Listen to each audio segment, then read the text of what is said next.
November 1 edition of PFT PM. We sit here on the 22nd anniversary of the moment the switch flipped on ProFootballTalk.com.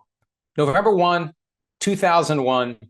I still remember vividly the process of setting it all up, not knowing what was going to happen, not knowing if anyone was going to read it, not knowing what the hell I was doing. Let me give you the background on this real quick. I stumbled into the business in 2000. There was a website called NFLTalk.com. And I learned about it in an article in USA Today. Now, before that, I stuck to the AOL universe. There was a sporting news page that gave you NFL information by team. And for me, that was a godsend.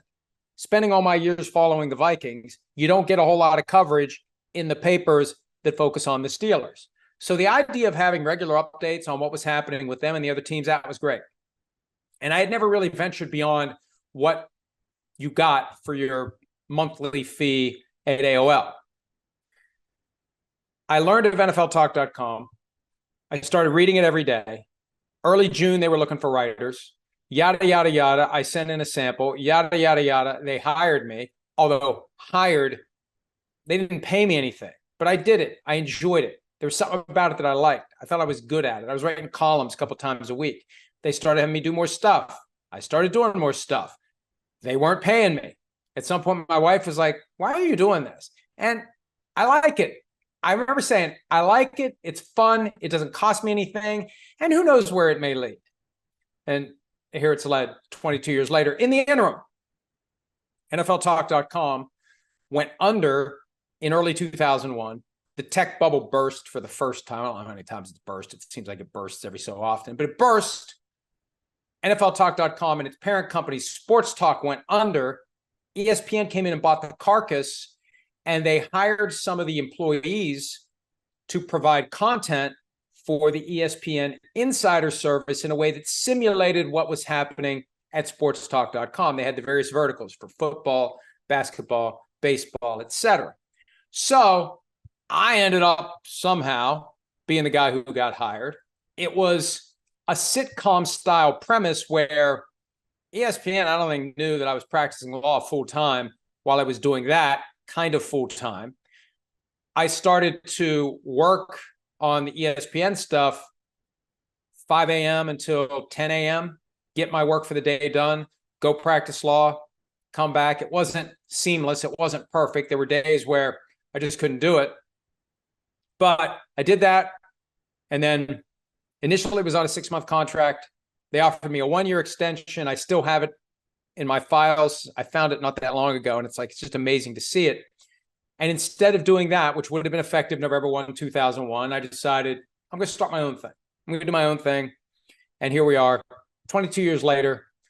It grew slowly, but inevitably. No money for the first 3 or 4 years. You got to prove yourself somewhere. You prove you love it by doing it for free. And then with Sprint in 2006, started making a little money.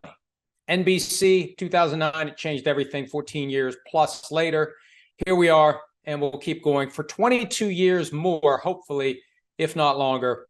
And I appreciate everybody out there, what this has become, how it's changed, how it's grown, how it's evolved, the different platforms, the different avenues, the morning show, this whenever I want to do it, Football Night in America on NBC. It's just amazing. And I never could have said, I never could have envisioned, like, that's what I want to do, so I'm going to go do it.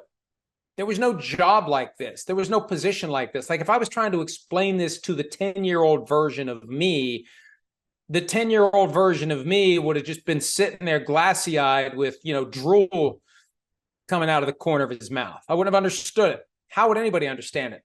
So anyway, I understand it now. I enjoy it now. I appreciate every minute of it. And I appreciate each of you out there that allows me to do it, because if y'all weren't reading and listening and watching, we would be dead. We would be gone. My primary loyalty and duty is to you. I say that time and again. It's honesty, it's candor, it's service to you. I'm not trying to grease the skids for access. I'm not trying to, I can't make that person mad because then they won't talk to me. I'm going to tell you the truth about what's going on. I'm going to share unvarnished opinions. Sometimes it makes it a little harder to get access, but the people who get it understand I got a job to do. They got a job to do. And for what they get paid, criticism goes with the territory. Hi, it's Mike Florio. Thanks for watching PFT on YouTube. Hit subscribe for the latest news and analysis from Pro Football Talk.